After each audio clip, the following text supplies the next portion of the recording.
All right, for today's class, we're going over this question: what happens to chromosomes in meiosis?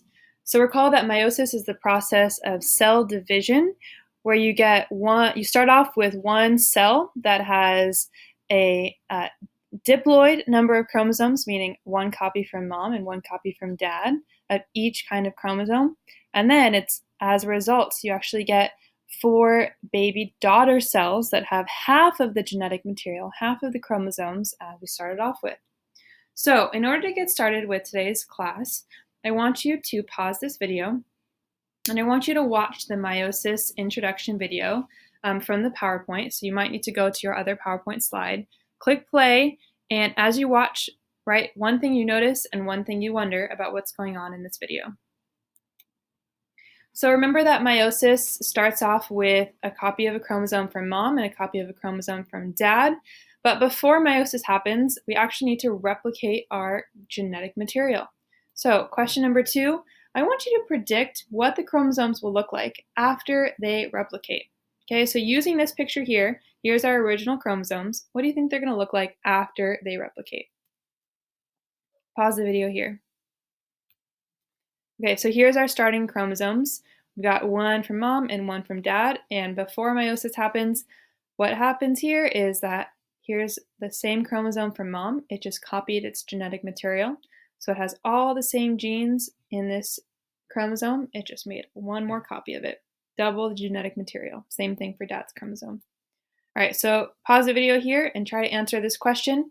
How many chromosomes do you see before replication and how many do you see after replication?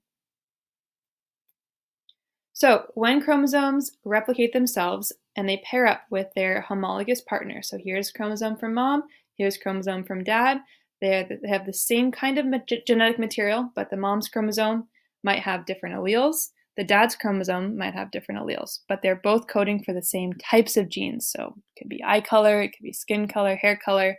That information will be found somewhere along the chromosome for both the mom and the dad. We call those tetrads. Now, during meiosis, these tetrads actually interact with each other. So if we have chromosome from parent 1, chromosome from parent 2, they actually cross some of their genetic material over each other, and that's called crossing over.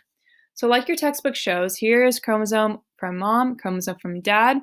Each chromosome has different genes on it. So here's gene A, gene B, gene C, gene D. And you'll notice that chromosome mom and chromosome dad, they have the same genes on each chromosome. Here's gene A on dad, here's gene B on dad, here's gene C on dad, but dad could have different alleles for that gene. Now, during meiosis, we have this process called crossing over, where the chromosomes will actually exchange some of their genetic material. So you see at the bottom here, here's mom's chromosome. She still has all her genes. She still has gene A, B, gene C, B, C, D, but she has some of the alleles from the dad's side, so they crossed over. All right, so let's take a look at the steps of meiosis. We're starting off with one cell, and we end up with 4 cells, okay? So I want you to take a look at this cell right here and tell me, in our body cells, in our skin cells, in our hair cells, in our stomach cells, are body cells diploid, meaning they have 2 copies of each kind of chromosome, or are they haploid, meaning they have 1 copy of each kind of chromosome? Remember, a kind of chromosome means here's one kind of chromosome, chromosome 1. Here's another kind of chromosome, chromosome 17. So do you see 2 copies of each kind of chromosome or just 1 copy of each chromosome in a body cell? Pause the video here and answer that question. For number 5, here we see here's 1 kind of chromosome, short little guy. Here's 1 kind of chromosome, short little guy. Here's another kind of chromosome, tall guy and tall guy.